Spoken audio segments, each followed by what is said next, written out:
present day, Africa is not rising. Africa has risen. Across the African continent, the heartbeat of transformation is gradually gaining momentum. And according to an article published by the Carrefour Policy Institute in 2013, it highlighted that Africa had recorded high rates of economic growth over the past decade. But over a decade afterwards, the United Nations Development Programme UNDP publishes another article in June 2025 stating that the continent's effort towards inclusive growth is heading in the right direction, citing resilience, innovation, its untapped potential, and much more.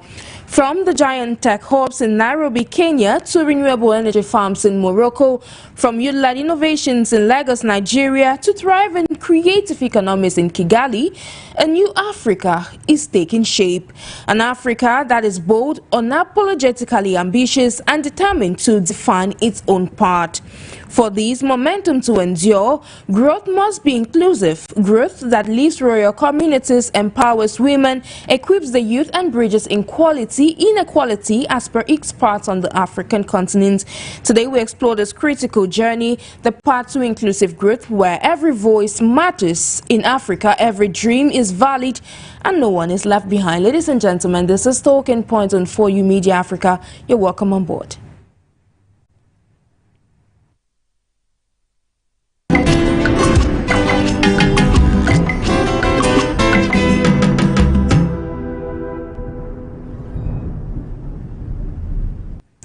Hello Africa and the world, you're welcome to a fresh dose of Talking Points on 4U Media Africa, where today we're talking about inclusive growth on the African continent at a time where we say that a new Africa has taken shape amidst numerous innovations on the African continent. And of course, this very important topic is very critical at this point in time. And to discuss this topic of discussion this day, I'm being joined all the way from Nigeria by TITILOPE ANIFOWOSHE in her capacity as a lawyer.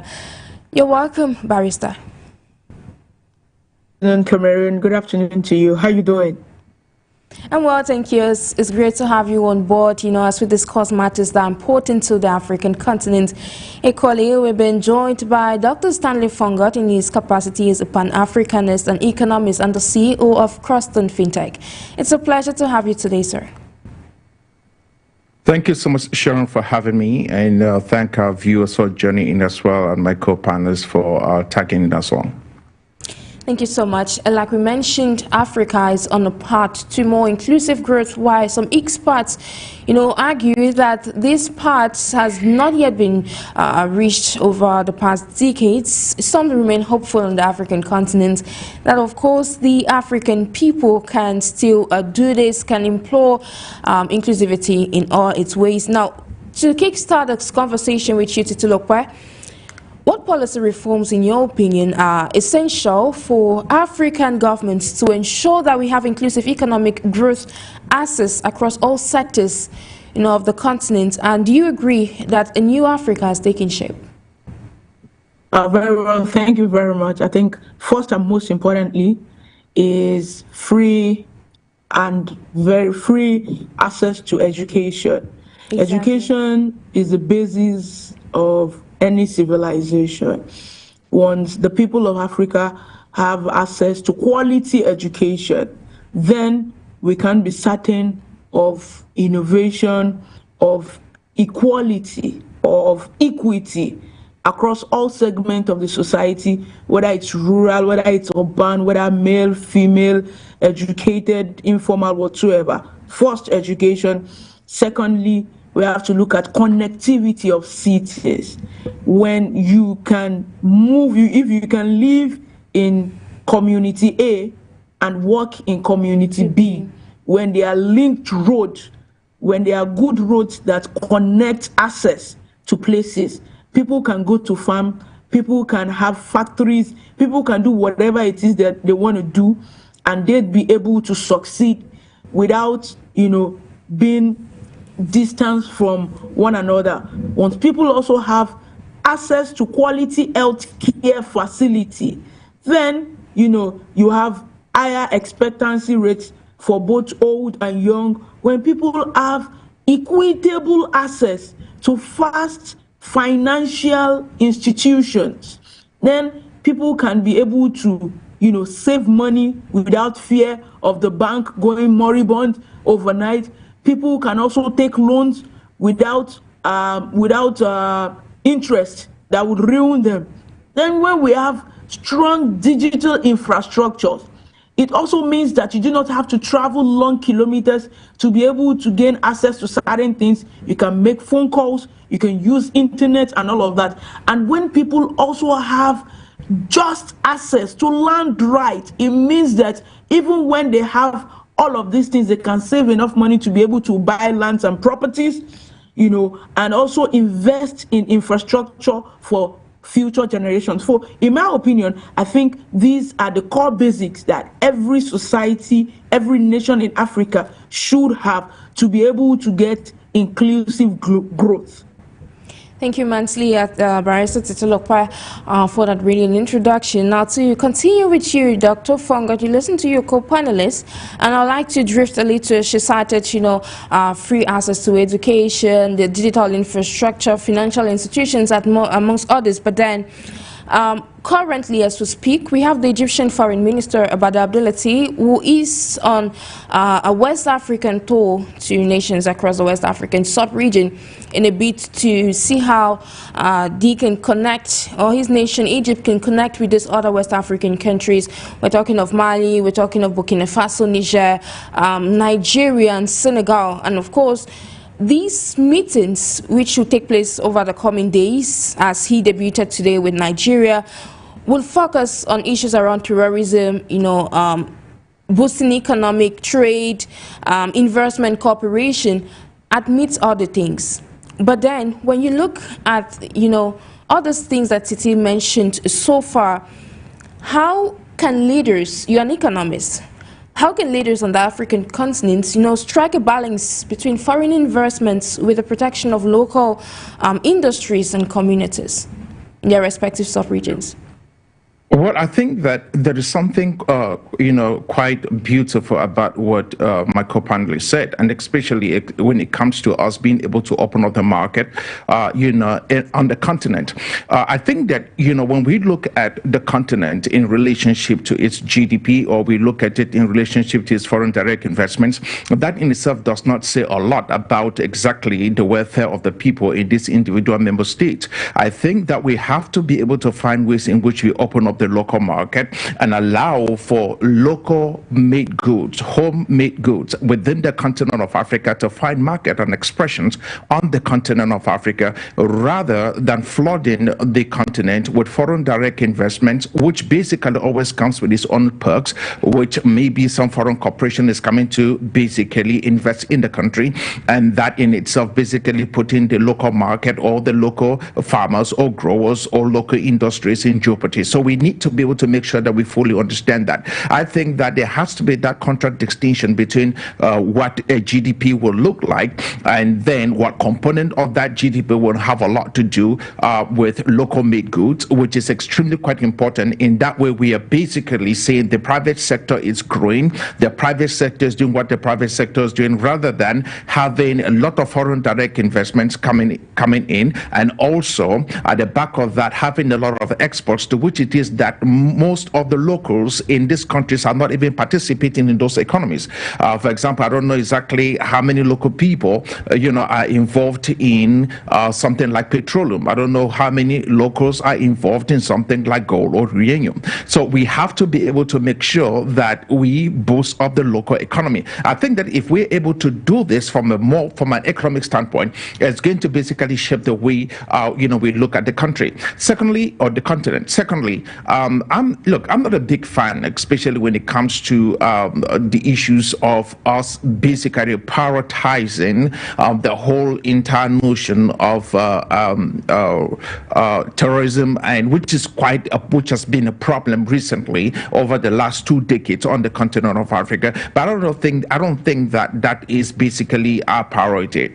The reason why young people basically get incentivized to participate in terrorist activities or join groups like ISIS, Boko Haram, and the rest is because they are completely disenfranchised in the communities in which they live in. I think that what we have here is not a terrorist problem, we have an economic problem. If we're able to systematically get young people, all right, to basically forge a new path, a new destiny for the nation and for the continent, then you will have very few young people who will be radicalized to believe that there is some utopia that they need to believe in if only they did certain things. I think that that is one thing that most of our governments are missing, and that is the reason why in relationship to the policies that we create, these policies must be based solely on research, not sentiments. We need to be able to have policies or tailor our policies based upon deep research. And if that was going to be the case, I think that we will fully understand that what we are facing on the continent in relationship to terrorism it really has nothing to do with it. It has everything to do with economic issues. So why not settle up with the economic issues? And if we're able to do so, then every single thing else on the continent will be all right. Thank you immensely, Dr. Fongod. Back to you, TITILOPE. You listened to your co-panelist, and of course he stated something I like to quote, that the continent doesn't have a security problem, it has an economic problem. Now, looking at a nation like Nigeria, Africa's most populous nation, and of course we have started on numerous occasions that it's always great to do business with Nigeria, given the amounts, the population that the country carries. But then, with this trip, with this tour to these African countries, let me pinpoint on Nigeria to be precise. Looking at the discussions that are going to take place, you know, investments, economic trade, look at a nation like Egypt, that is part of the BRICS, admits all this. But then, do you believe that this particular tour to these specific nations within West Africa is a step towards designing the Africa we want? Very well. I think it's a beautiful one. First thing we need to see is we need to democratize access across African nations. Exactly. It is saddening that as a Lagosian or as a Nigerian, I cannot travel by road to Liberia or Sierra Leone or even Togo right there without being scared of the poor road network. Real connectivity in Africa is very poor. In fact, as beautiful as it is, you know, in Africa generally, say we want to go from Morocco to Algeria to Tunisia, there are well-paved roads, but political tensions actually limit the free movement in this North Africa that seem to have the best road network amongst this country. As at right now in West Africa or even in Africa, the ECOWAS Trans-West African Highway is still only beautiful on paper. I think by now what we have is only Lagos to Accra, which is the most motorable. So how do we want to discuss doing business amongst ourselves when it is very expensive for me to be able to bring my goods down here? I'm also aware of what is happening in Southern Africa, where we have good roads from South Africa to Zimbabwe, Botswana, and what have you. But how easy is it to be able to access, you know, this window? In fact, what is happening in Central Africa is actually really worse. You know, it's not so good. So the point I'm trying to make is, whilst it is beautiful for us to emphasize, think, or imagine the possibility of doing business together, we have to actually look at how easy it is.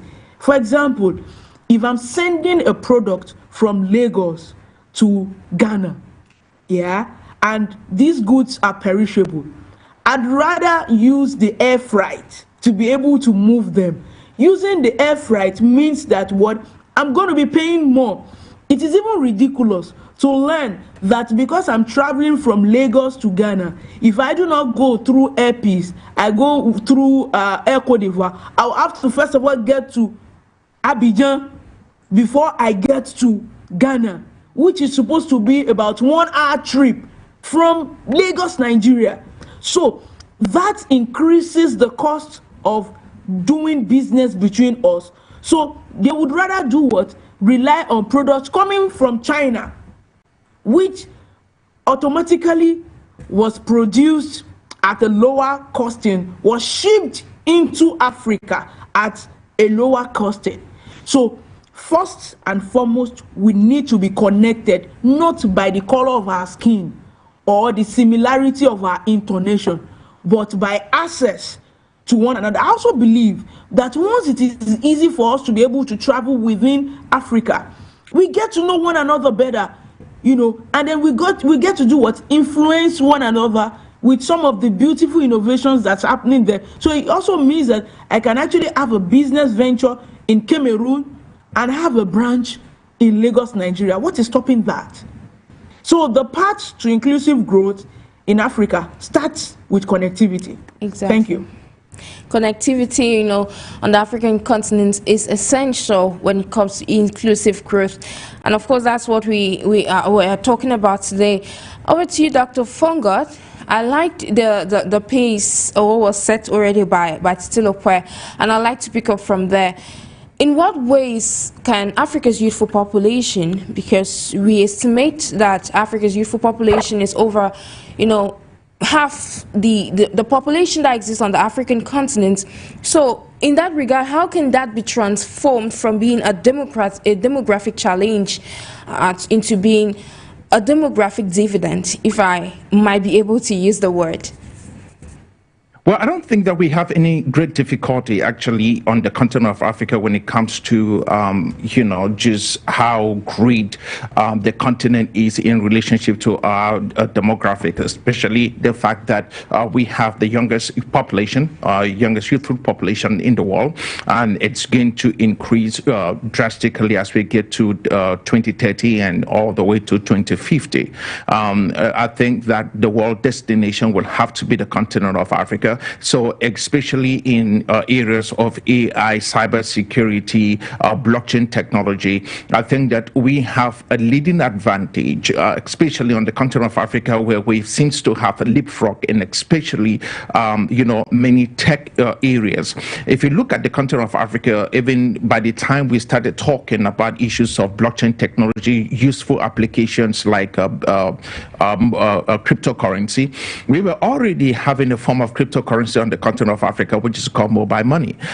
You know, if you looked at the advent of mobile money on the continent, it's really was a leapfrog, all right, in tech. But the problem with most of us is the fact that on the continent of Africa, I've basically struggled personally to be able to have a platform on the continent of Africa that can be able to just receive money. But we still have to rely on companies like Stripe, companies like you know, ASW, back in most of them back in the United States of America for our processing, which is basically a payment processor on the continent of Africa. I think that we have a few that are based in Ghana, in Kenya, and they have some offices in Nigeria as well. Things like Flutter, which I've been in contact with. But the reality is that we need to be able to make sure that there's real innovation in the tech space, and that will come as a result of us investing in our youth and investing in our young population. The thing that I find quite interesting so far as the continent is concerned is that there is this thing on the continent of Africa, and it basically states that if you are not great, if you are not probably in your 60s, 70s, and 80s, then you're not ready to lead. I don't know. I don't understand exactly where that mindset came from. We have a lot of young people on the continent of Africa that has the skill set. They are dominating in different industries around the world. Some of the best doctors in the West are Africans. Some of the best engineers, you know, in the West are Africans. People leading in corporations like Google, people who are working for companies like Tesla. These are young Africans. People who are some of the best oncologists I know in America are Africans. But the reality is that when you look at that and then you basically overlay that with the continent itself, you realize that we are in deep trouble. We have educated our young people and educated the population of the African continent to which it is that they cannot find jobs back home, because what we call home is really not suitable for the skill set that they have. So they're stuck in the West, producing in the West, building Western economies. Meanwhile, our own economies back home are completely dying. So we need to be able to invest in young people, knowing mindful well that it's not just about educating them, but it's about building a more robust private sector that will be able to handle the skill sets, that these young people are coming with. If you're going to talk about basically invest in AI, investing in artificial intelligence, the question becomes, do we have any AI model on the continent of Africa? Do we have the infrastructure on the continent of Africa where they can actually begin to practice all that they're learning, or they can have access to it to start developing or training different AI models? The issue is, no, we don't. All right, we can hardly, just like my co-panelist said, we can hardly have a real system on the continent of Africa that has a standard gauge, so that you can have a train that is train whose origin is actually from Nigeria, rolling through Ghana, rolling through Cameroon, rolling through Central African Republic, carrying goods and transporting goods and services across the continent without any issues. But we don't have that. We are struggling with that. I understand the difficulties we have so far as our geography is concerned, but I don't understand the difficulties we have so far as our thinking is concerned. I think that we are not handicapped by landscape, we are not handicapped, by geography, we are handicapped in our minds. And until we begin to change that, until we begin to have this recalibrate our brains, recalibrate our mindset, have an in-depth understanding as to who we are as a people, and have this, zeal and ambition to be able to build something and put up a legacy for future generations, so that as much as we sing the songs and chant the names of people like Mansa Musa, someone might be able to say something concerning you in the folklore, or maybe sitting by the fireside somewhere being nostalgic about what Africa used to look like, and be able to say something quite sanguine or something quite meaningful about us. But unfortunately, we are too selfish in being able to build a society that benefits all, but we are only building a society that benefits a few, and the few cannot even enjoy the money on the continent. They have to fly out of the continent to enjoy whatever loot that they have taken out of the continent. We must invest in our young people. Indeed, I think that is the way forward for the African people. Back to you, Titilope.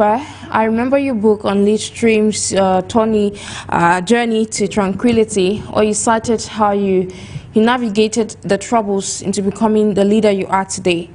But I remember your previous response equally, you mentioned that innovation as well as technology could be leveraged for us to be able to close the gaps that exist already in sectors like education, healthcare, and job creation across Africa. But here is my question for you.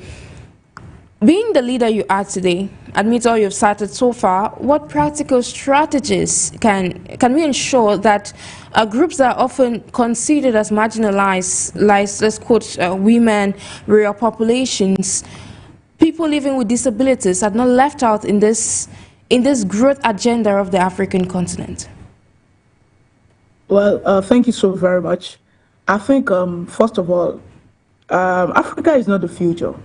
Africa is now. Exactly. There is no way we can talk about a developed Africa or a new Africa without talking about governance and leadership.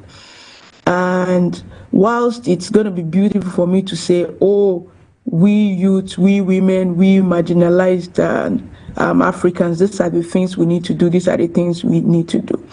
We cannot achieve any of these things without having deliberate, decisive actions from our government. Exactly. And true. China was where we were, or China was where we are right now for most of us in Africa.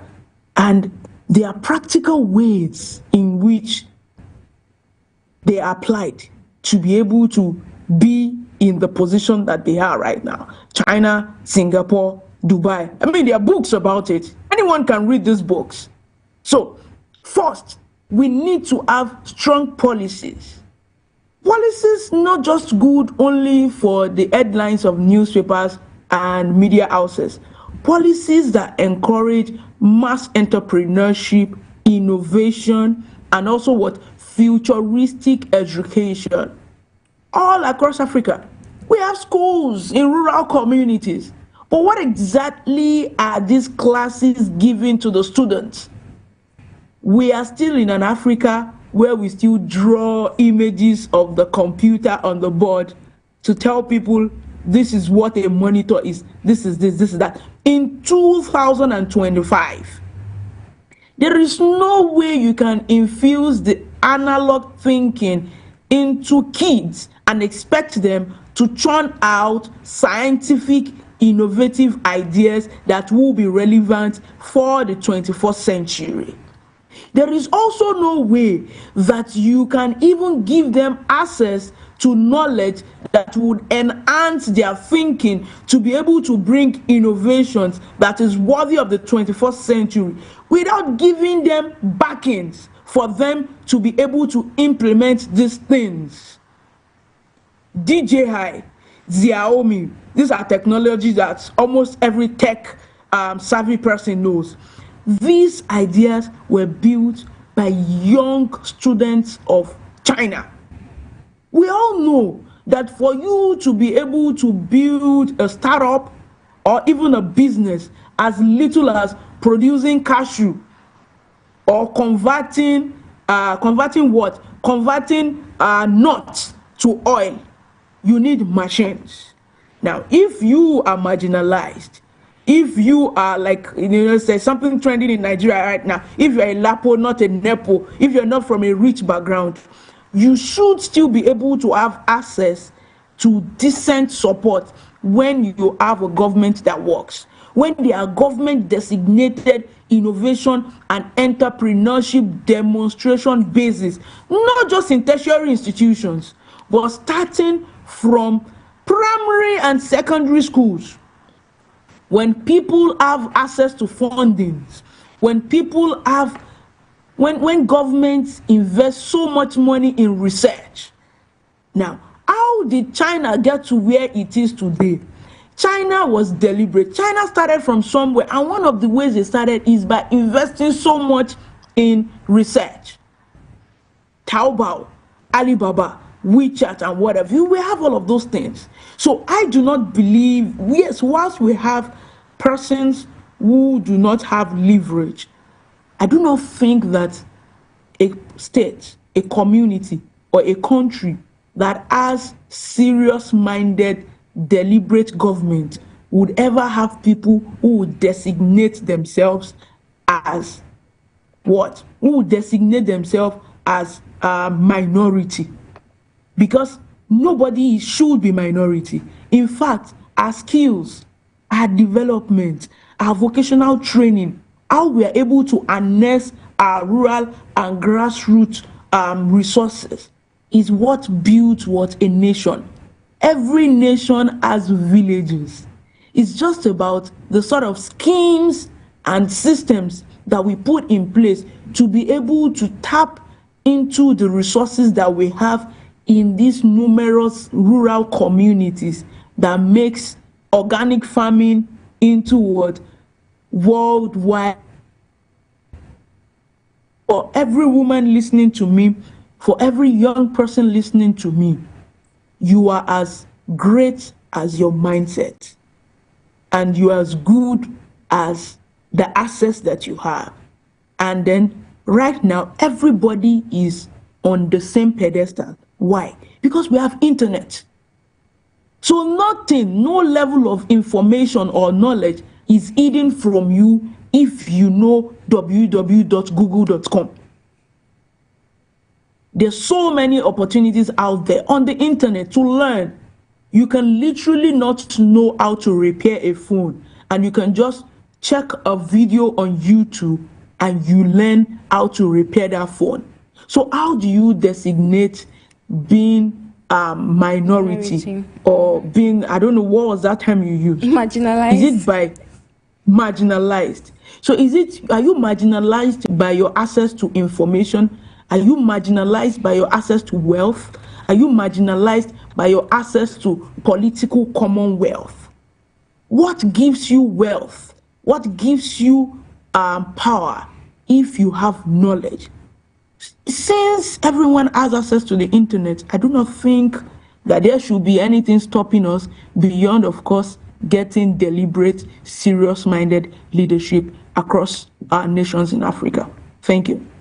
Thank you too, and I'd like to stay in line with that Afro-optimist, point of view.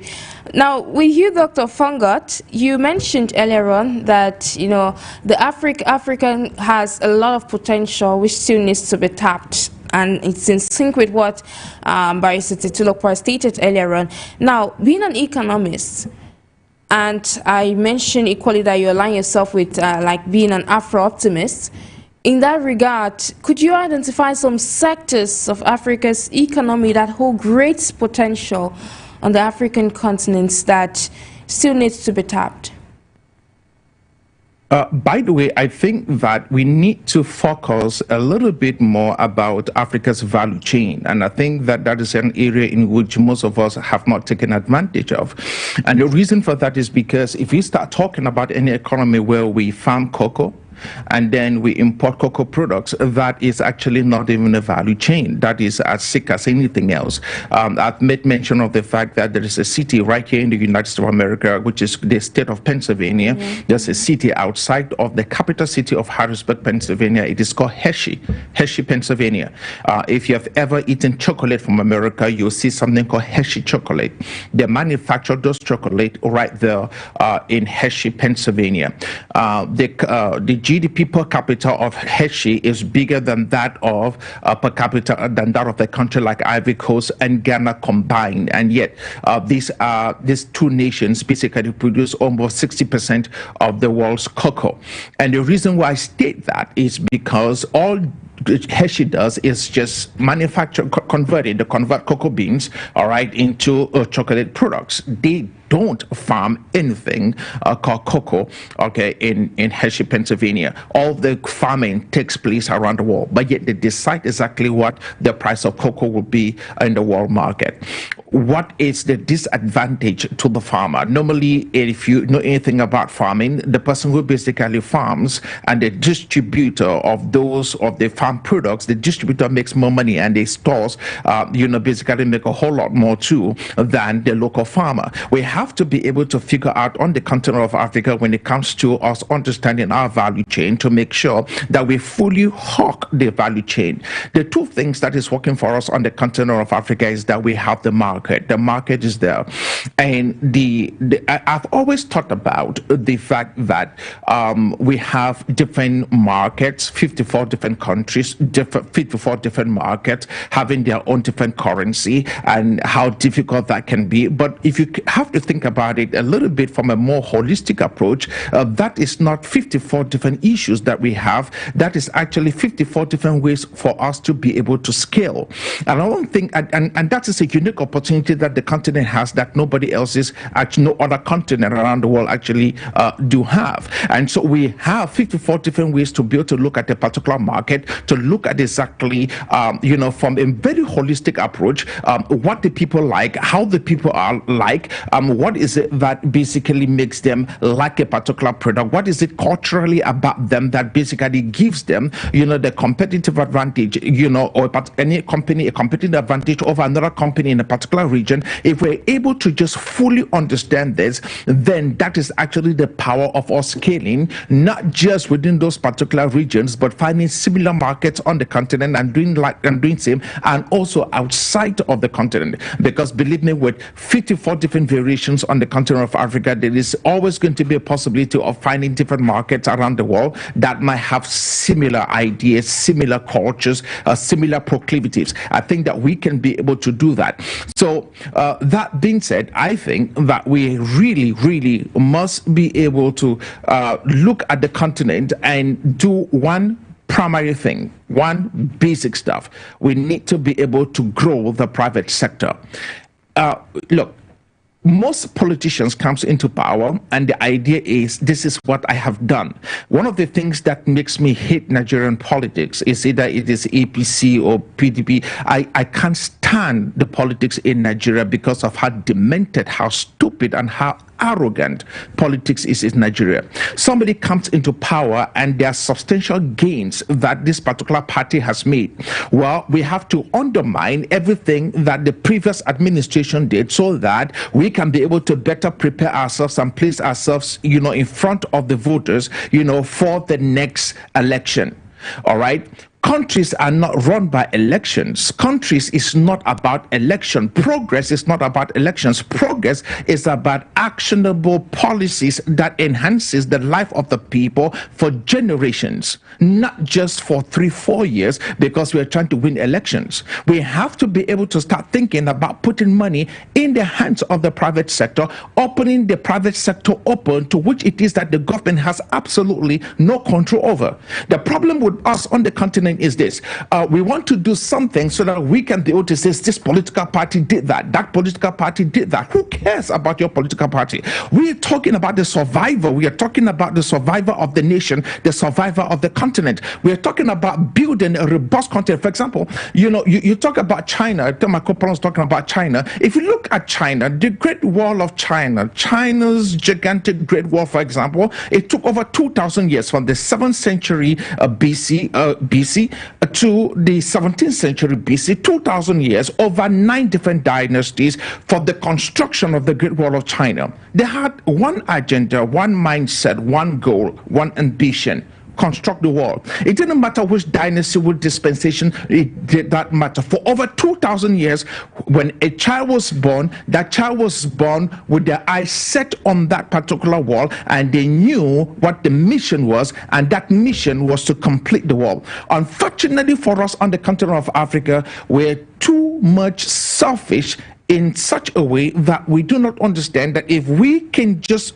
improve and build the private sector have too many smart people, all right, that would be able to change anything and build up robust economies on the continent of Africa. That is exactly where we need to go. So for me, please let us improve and build on the private sector. The public sector is of no utility to the African if the private sector is not flourishing. Indeed, everybody has to collaborate, like we always talk in our previous editions. It's all about collective effort. Now back to you, TITILOPE. Could you agree with your co-panelists? And of course, adding up to that, do you share the same opinion that it's all about collective effort on the African continent if we intend to build the Africa we want in line with Agenda 2063? Thank you very much. I agree with him, but I have a slight reservation. So, for example, there are certain endeavor that I doubt if private individuals can delve into. For example, as a Nigerian, it's so funny. You might be able to, expend funding for a return ticket within Nigeria for as much as for business class for as much as $1,000. Now that same $1,000 will take you from Nigeria to China. Of course, now think about the distance. Very ridiculous. So I believe that infrastructure, for example, is very crucial for the pathway to that sort of growth that we need in Nigeria. And when we're talking infrastructure, we're talking roads, we're talking rails, we're talking internet, and affordable energy, digital access, and all that. Whilst these endeavors are necessary for the development of our nations, they are very capital intensive, that we might be needing a sort of public-private partnership to be able to get it to the grassroots. Again, I'm going to be mentioning China.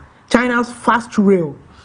As a matter of fact, I know that from Tianjin to Sanzhou, that if you drive, it's going to take you 3 hours. It's going to take you about 2-3 hours by road, and it's going to cost you about 100 yuan, by road. If you take the rail that is sponsored by the government, you're going to be paying 50 yuan, and it's going to take you 30 minutes through Chinese fast rail. I do not think there is any businessman that would, make such investments and think about the future to say, oh, we're going to make our profit in the long run. So infrastructure for people, not just for profit, can only or wholly be gotten from the government.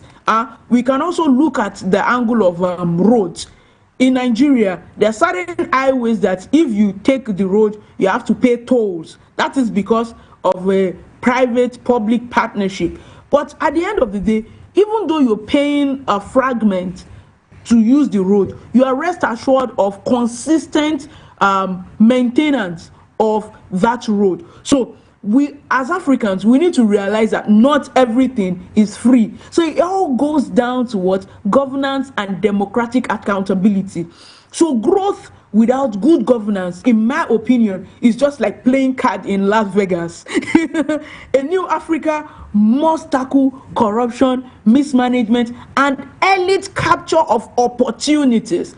I'm going to go a little into our very beautiful AFCFTA. I mean, when we talk about intra-African trade, we can talk about it without talking about the African Continental Free Trade Agreement, which, of course, on paper is a continental game changer. But the question is, how many small businesses, how many farmers, how many artisans, how many informal traders are genuinely benefiting from this AFCFTA agreement? So trade should be a tool for shared prosperity, not just for the cousins and friends of the political class, not just for the elites who can speak English and who know how to carry their briefcases to ECOWAS or African Union. When we think about trade, when we think about prosperity, when we think about growth, we should think about it from the angle of the the rural dwellers,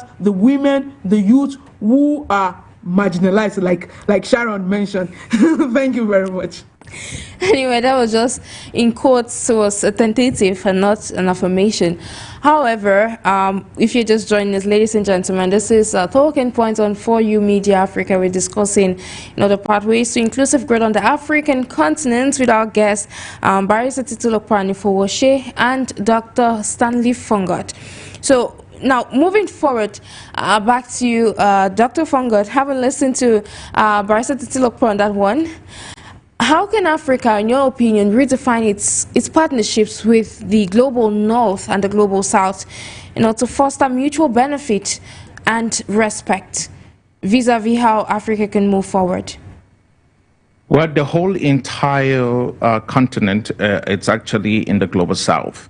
The global south is basically where you have a lot of the developing nations whose economies are actually either frontier, which a lot of frontier markets and just developing markets. So you have a lot of that within the within the global south, which is basically the whole entire continent. And it's even a little bit more difficult, especially within sub-Saharan Africa. I think that when you look at the global south, there has to be a subsection of that which basically speaks of sub-Saharan Africa, because the pains that we face in sub-Saharan Africa is far more difficult than any other economy around, developing economy around the world. If you look at Southeast Asia, if you look at Southern America, and if you look at what's happening in the continent of Africa, we are actually at the bottom of the barrel, especially in relationship to our economy, but not yet in relationship to how diverse our markets are, especially with what we do carry, which is actually a plus in terms of our natural resources. We are doing better than most, but our economy seems not to be going anywhere. My initial assessment, especially when my co-panelists responded to my talk on the private sector, is that we need to build a private sector. So the private sector is built by policies that the government will put into place, whose initial objective is actually to grow the private sector. So if you look, for example, in Cameroon, you will have a railway track that leaves an iron ore mine somewhere in the south and basically carries iron through this very beautiful, elaborate train network all the way to the seaport, so that iron ore can be exported. That's an investment in rails, but that investment in rails is not building the private sector. That investment in rails is still all about export. So we need to be able to have investments on the continent of Africa that basically is tailored towards the private sector. Internet interconnectivity is extremely quite important if we can be able to make sure that every single aspect or every single area, every rural area on the continent of Africa basically have internet connectivity. We need to be able to make sure that many of the unbanked peoples of the continent of Africa actually have access to some form of banking. If not, develop some other applications to which it is that you can actually have people participate in the banking sector. And the only reason why people need to be able to participate in the banking sector is because for small to medium-sized enterprises that are trying to be able to have access to capital, or any startup that is trying to be able to have access to capital, the only way we can be able to calculate or to be able to formulate any kind of strategy when it comes to how credit worthy you are, because we don't have a credit rating systems on the continent, is to be able to see exactly what your financial transactions looks like. So that's one of the metrics that we use in being able to see exactly how whether you're viable or not viable. But we need to be able to build and improve on the private sector. Believe me, any economy or any government that will basically be the largest employer of people is going nowhere, because governments are not for profit. Governments are run like churches. They are run, like non-profit organizations. It's like a mosque. The reality is that they are not, they are not money producing, money making, and ventures. So you need to be able to, and governments basically rely on taxation. They rely on taxing people so that they can be able to handle all the humanitarian stuff that they're handling. But we need to be able to have a sector that is actually producing the money and producing the revenue that the government does need to be able to carry out all of the things that the government is carrying. So every investment that the government must do, where are public-private partnership investments, let that particular investment be geared towards helping to build the private sector. If we're able to do that, I'm telling you the truth, the most of our economies on the continent of Africa will flourish extremely very well. And the reason for that is because now we will now begin to get young people who are not just waiting on the sidelines for things to happen, but they will become people who will begin to innovate and build, different businesses and innovate in different tech spaces, so that we can collectively begin to look at the continent of Africa just like we are looking at Asia right now. Look at the country like China, for sure. Look at the country like India, tech. I mean, almost everyone working in the tech space is from India these days, and they are absolutely growing tremendously well when it comes to medicine. So we have to be able to make sure that we harness, the private sector. I'll be staying with you, Dr. FONGOD. You mentioned that we need to step up, but earlier on in one of your responses, you equally highlighted that Africa has an overburden or overstepping debt crisis, and it's yet to resolve that. TITILOPE was talking about the current status of the African continent, where she mentioned that although we're talking about taking Africa forward, we can't do so without implementing economic growth, without the full implementation of the AFCFTA. Now, in that regards, from your perspective, what mechanisms could be put into place or are needed to ensure that Africa's debt servicing does not undermine inclusive development goals? Well, I think that we have to be able to, there are two questions you're actually asking. One, maybe let me start with the latter part. If we are able to make sure that we basically split the continent into zones. I'm not a big fan of the EU. I think I've stated that a couple of times. True. The EU to me has failed in a million ways. The EU, was a major failure. The EU basically came along trying to replace whatever were the shortcomings of the OAU, and the EU has basically fallen in the same bandwagon as well. We have, just like my co-panel said, they have things that looks great on paper, but it's absolutely quite useless. If we can just basically forget about the EU for a second and go block by block, if we look at the area of ECOWAS, if we are able to say, ECOWAS, look, listen, we want you to be able to give us something that is quite meaningful. ECOWAS, just talk about your block for a second and find out if you can be able to help us so far as infrastructural development is concerned, concerned, interconnectivity within your market is concerned, that probably might be great. What I'm saying is this: even if we are not dealing with the issues of visa-free, if there are still visa restrictions, even if we are having great difficulties so far as being able to open up our markets in terms of currencies are concerned, but we should be able to make sure that if there is any goods that is produced on the continent of Africa, especially in this particular zone, it should be able to have access to different markets within this particular block with absolutely no tariffs. That means there are no custom duties being paid for nothing. We just basically open up this market and allow goods that is produced within this particular region to have expressions in the different markets around the different blocks. In ECOWAS, if the good is produced in Nigeria, we should be able to sell that goods in Ghana, no question asked. Likewise, Ghana should be able to have access to the market in Nigeria, Liberia, and Togo. My point is, as long as we keep trying to be able to do, to have a measured shock in terms of whatever breakthrough we're looking for on a continental basis, it has really not worked. We need to be able to look at this from a block by block perspective. If we go block by block perspective, that probably will be the best course of action. And what we will only demand from this block by block perspective is this: that if they're going to institute something, let's say a railway system, if the ECOWAS decided that they're going to go to have a railway system, let that railway system basically be of standard gauge. Whatever they do must be standardized, so that in the event we are not linking one block to another, it will be seamless. It will not be an issue where we have to, well, this particular block is using a certain standard gauge railway system, and another one is using a certain gauge of railway. We have to standardize the whole entire system, like what is happening in Europe. You can have a train leaves from France and go over to Belgium, leave from the UK to God knows where else in Europe, and all of that is done because they have a standard system that just allows for easy communication, easy transportation for goods and services across the EU region, and all of that is seamless because there's a certain standard that everybody has to follow. We must create that standardization across the country of Africa in almost every single sector. That will be able to help us.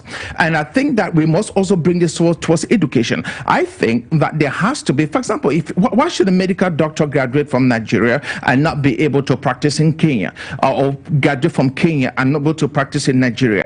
If I was a Nigerian and a doctor came from Kenya, I would probably not really trust that doctor. Or if I was in Kenya and a doctor came from Nigeria, I probably might not be able to trust that doctor that much. But if I knew that there was a standard system on the continent of Africa that basically says this is our exit exam, for you to certify that you are truly a medical doctor, you have the certification that you're given because you wrote this particular exam, and that exam is standard across all nations on the continent of Africa, which means if you left Nigeria and you're working in Ghana, there's nobody questions what is going on. For example, when you fly between two airlines, if you're in one airline and you're getting into another airline, there is a standard system, especially when it comes to certification of pilots. It's not just I went to this school, you went to that school. No, there's a standard system across the board. So we know for a fact when we see a pilot, nobody have anything in their minds like, are you qualified or you're not qualified? When you were trained, you're not well trained. You had the certification. We know that you are accredited to be able to do this, and that's the reason why you're doing it. I think we need to have this system across the continent. Lastly, my co-panelist said something which I think I fell in love with. If you left Nigeria, for example, if you're flying from Lagos to Douala, it's probably 1 hour 10 minutes, 1 hour 50 minutes. I think you will have to leave Lagos and you probably go to Cotonou, or you go to God knows where, maybe Addis Ababa, and then before you start finding your way into Cameroon. Now the distance is 1 hour something, but really on paper, if you're going to book any flight, because of the layovers and the routes, the minimum I have seen is about 8.5 hours. That's the minimum flight time to Cameroon from Lagos, Nigeria, to Douala, which is a 1 hour flight.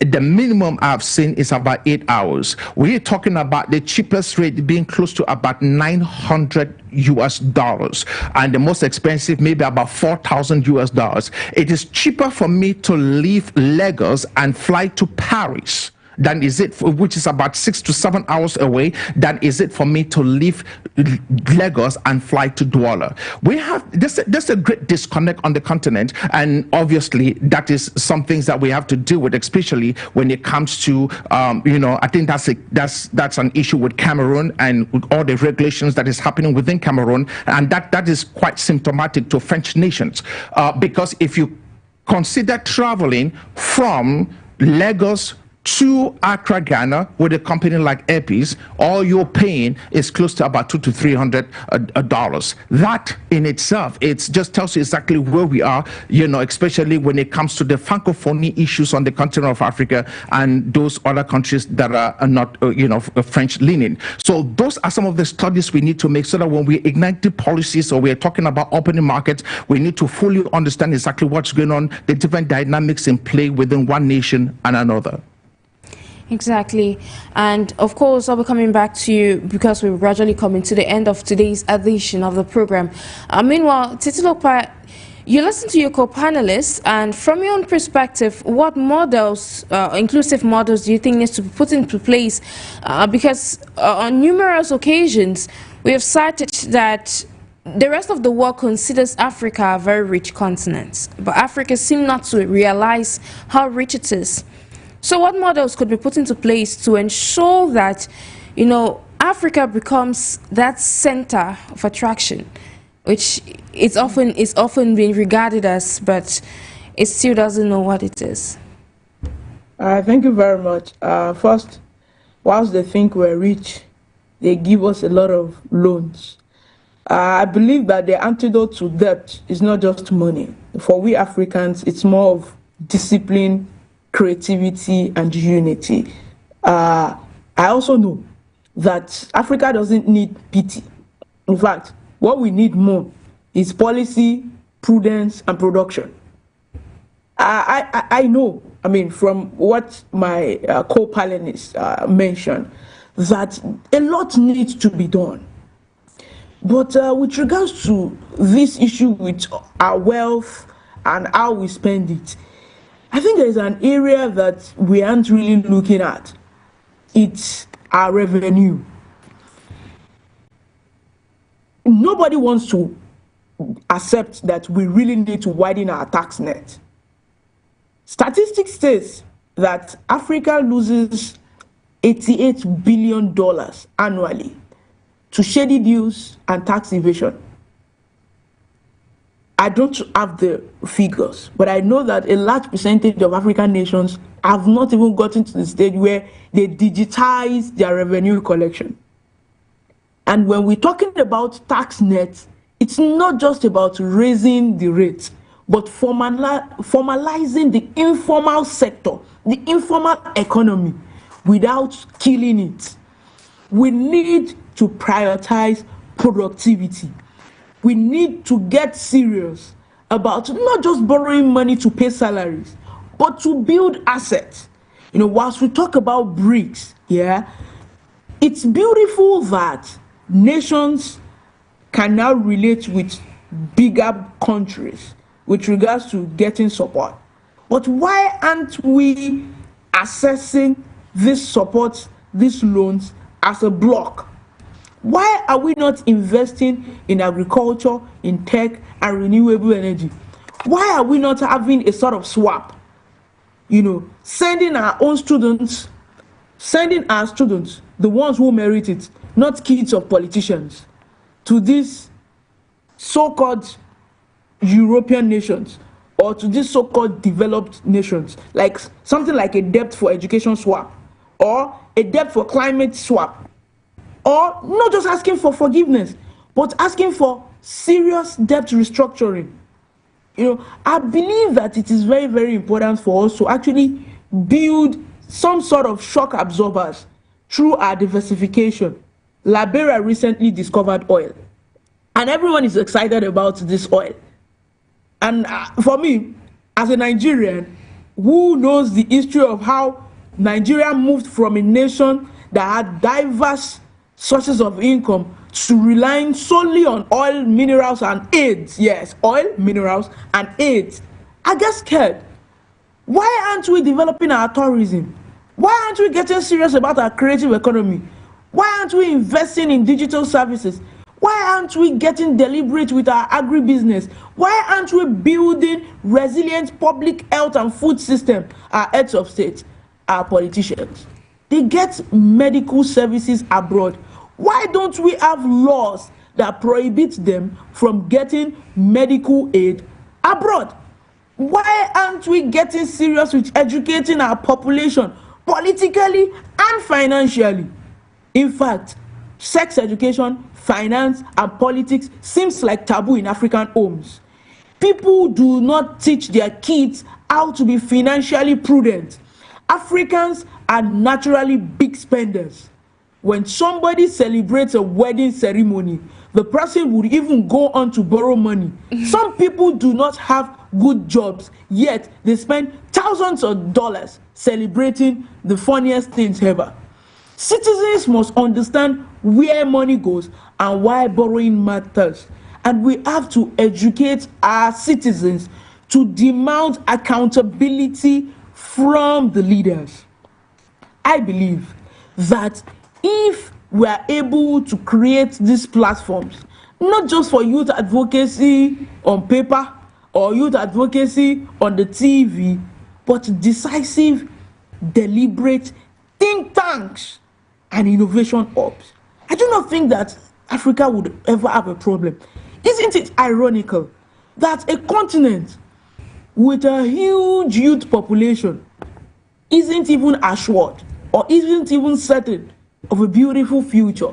Then we ask ourselves, how do you define youthfulness when you cannot look at it from the angle of innovation? Or how do you tell that you are a nation with a large population of youth if innovations and ideas aren't jumping from here to there? So these are critical questions that we need to answer beyond just the government officials or the people we vote for, but to the churches, to the mosques, to the homes. To build Africa, it takes you and I. It takes every clan, it takes every family, it takes every club, every group, every individual to be deliberate and serious about seeing that new Africa. Thank you. Thank you too, but I'll be staying with you today as we strive to build the new Africa, the Africa we want, and we are heading towards, a path where everyone is included. From your own perspective, what is the way forward? Myself? Okay. First thing first, I've stated quite a number of ways forward. We need to cut wastage and corruption. Political will is beautiful, but we must reduce luxury governance. Fewer convoys, more classrooms. We must also audit public procurement. All over Africa, there are ghost workers everywhere. We must end inflated contracts. Contracts should not be a reward system for party loyalty. Africans don't have debt problem. What we have is a spending problem. And our citizens must also be ready to hold the government accountable. Lastly, every family, every individual must see the mission for nation building as a personal one. So when you birth your children, beyond teaching them not to tell lies, whilst you're teaching them how to pray, whilst you're taking them to the mosque and church, you also teach them that loyalty to their country isn't just about loving political figures. That loyalty to their country is being decisive, being deliberate, as living that goodness that you want to see in your political officers. I believe that when every home sees nation building as their personal affairs, we will churn out well-behaved children who will see themselves not just as ambassadors of their father's names, of their family names, but as ambassadors of their nations. I believe that we will have people who will be very interested in bringing innovation, in being a part of projects and initiatives that will build Africa, that will build our countries as a whole. Thank you. Thank you immensely. Barrister TITILOPE was contributing her capacity as a lawyer from Nigeria. Now, to culminate this edition of Talking Points on 4U Media Africa, just to remind our audience that you're watching us on 4U Television, listening to us over the airways of FM 926 or 95.3, and of course, we are streaming on our respective social media platforms. Now, back to you. Dr. FONGOD. Now, to add up to what Barrister TITILOPE stated earlier on, she mentioned that Africa has a spending problem, and to address this problem, we need to end luxurious governance and inflated contracts that meet others on the African continent, taking the commitment, the pledge to defend the interests of of the African continent as a personal issue. So, adding up to that, what message do you have for Africans listening to you at this point in time?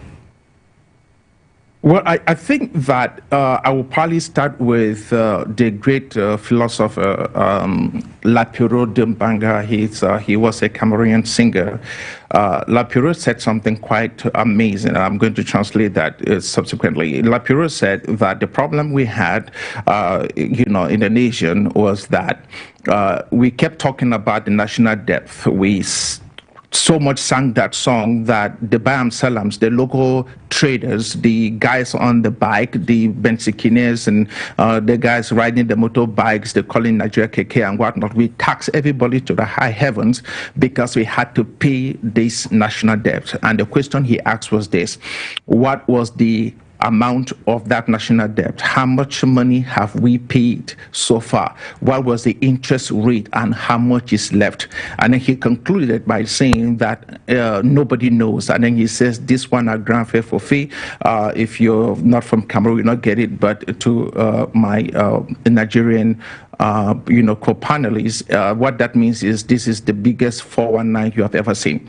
And I think that this is quite symptomatic across the continent, to say the least, that we have basically created, this environment where we celebrate people who basically have zero interest for the continent. They have zero interest in helping their people, in helping their country, in helping, elevate poverty and bringing everybody else to a place where we can have equity, real equity distributed across the board. But we are celebrating people, shouting their names in political rallies, and these are men who basically are feeding on state coffers and making sure that they enrich themselves rather than helping each and every one of us basically grow organically the way we're supposed to grow, making sure that there's a robust private sector, making sure that we can begin to invest again, making sure that whatever we have foreign direct investors that comes in, or investments that are coming in from the outside, let those investments come in practically to be able to build industries and help us grow our local economy.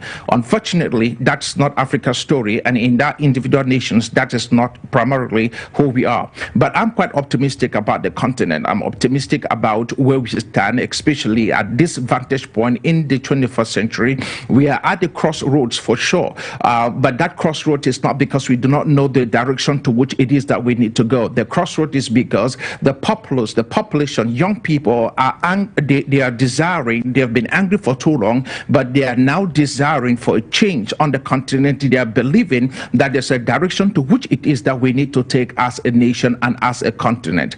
And it is to this that I basically beg, to those who basically are of the elite class, to state to you that the reality is this, that there is absolutely no fences that you build around your mansions that will be too high enough for any young African who is hungry and desperate enough to be able to scale up that fence. That there is nothing you can do. The sound of an AK-47 will not scare the African when that desire for freedom absolutely drowns their sense, that sense of responsibility. They do believe sincerely that they need to be able to make sure that, they have an equal playing field for them and their generation. You cannot be in a situation where for almost 2, 3, 4, 5 decades, you're in a system where nothing has worked, and then we continue saying that this is normal. That is not normal. So for me, I think that building a robust Africa, making sure that the economy, works for everyone, is that we must be able to prioritize investments in the private sector. Whatever it is that the government is doing, please make sure that you prioritize investments in the private sector. There are too many smart people in the private sector with skill sets and abilities to be able to build things that will rival every single thing else. I live in the state of California. Right in this particular state, most of the tech that you see around the world, from Google, Facebook, Apple, everything that you can think of, Tesla, X, everything is right here. It's right here in this state, and it's all in the hands of the private sector. So if we can be able to build a private sector, a robust private sector, bring in the right funding, being able to allow the private sector, cutting taxes on the private sector, allowing them to be able to flourish so that they can in turn turn around and be able to hire, and second industries will be able to grow as a result of these primary industries. When they do start, that will be good for the nation. To me, I'm quite optimistic about the continent, and I hope that, truly we can be able to look at the continent, in hindsight and say we did what we were supposed to do, and frankly speaking, this is where we're supposed to be. I believe sincerely in Africa. I believe in her potential. I believe in her skill sets. I believe in her young people, and I believe that we are nothing else but the envy of the world. Destination 2025 is Africa. Destination 2030 is Africa. Destination 2050 is Africa and beyond. Destination 2050 is Africa. I like that part. Thank you immensely. Dr. Stanley FONGOD, you joined us in your capacity as a Pan-Africanist, economist, and the CEO of CROSTON FINTECH. So I'll say thank you immensely for contributing to this edition of Talking Point, and this thanks, it equally cuts across to you, Barrister TITILOPE, for sharing your insights on today's edition of Talking Point on 4U Media Africa. It was a pleasure. Meanwhile, ladies and gentlemen, we have come to the end of today's edition of the program on your Pan-African channel 4U Media Africa. Thank you for watching, thank you for listening, and have a beautiful day in company of our numerous programs.